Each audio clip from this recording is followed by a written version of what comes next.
We started about 14 years ago, and I was invited to a charity match where the Prince of Wales was the captain of that team. And after the game, the match, he asked me why not this kind of sport is not played in Saudi Arabia.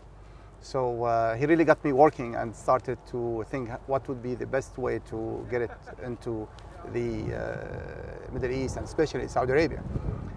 So then I started to organize this kind of charity matches, and with him being the captain of the game, and that was the start of it.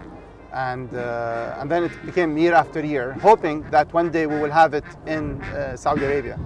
That was,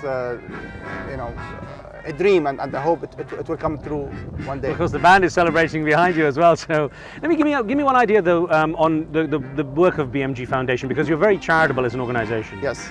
Well, we have three main activities: polo, one, and then we have Art Alive exhibitions, and finally we started something called the musical concerts, where we invite Arab composers, right, who are not well known yet, and we have their music played by international orchestras.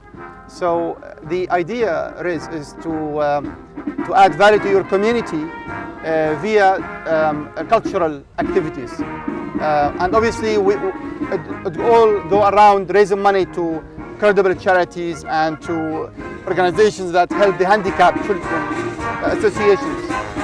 So tell me about the cultural bridge aspect. Well, through these three activities, basically we aim to merge cultures and create a dialogue of music, of art, of polo among different nationalities, different backgrounds. Presumably it helps a lot, especially as the Arab world doesn't always get the best kind of image in the Western world. This shows the level of sophistication and so on, doesn't it? Well, exactly. I mean, we really want to ensure that in this kind of troubled world and so many frictions and difficulties, we bring up some kind of common interests and values. Polo is an equestrian game, and a lot of Arabs and Middle Easterns love that game, and hopefully from players from Argentina and from Brazil and from here, from the US, find it quite a common thing to be together. Truly international, yeah? Exactly. The same thing goes for music as well. Music is the language of peace and love and affection, and we believe certain type of music will be acceptable to all backgrounds and all nationalities. Finally, art could be the paintings, could be photography, could be sculptures, and again, this is to encourage the young generation in our countries to appreciate this kind of activity. Are you finding younger people more interested? Absolutely, absolutely. Yeah. It's going to take time. This is not a project of 1 or 2 or 3 years. This is really a long-term project, and I hope my daughter, who is now 5 years old, will be heading this foundation, and she will be in charge of it and be happy with what her father and her family has done. Now, in all these years, I was going to say, what do you, apart from obviously the legacy you'll leave for the children and the interest, what have you personally got out of doing this now? Well, it really gives me a lot of satisfaction, because it's a dream that I thought of it 13 years ago after I talked to Prince of Wales, and it's now happening, and I see it.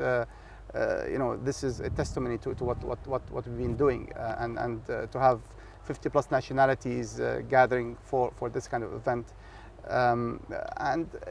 it's a long-term project, and I hope we will add value to our people and to our communities, and continue this kind of private sector kind of endorsement. As you know, the crisis has unveiled certain element of greed in the corporate world, and here we are trying to be to rethink again of our priorities in life, especially after the days we are gone. So at least we give back to the community in such a way that will be memorable, and we will be proud of where our children and grandchildren can remember us for. Well, I wish you a lot of luck with that. Thank you very much. Thank you very much. Thanks.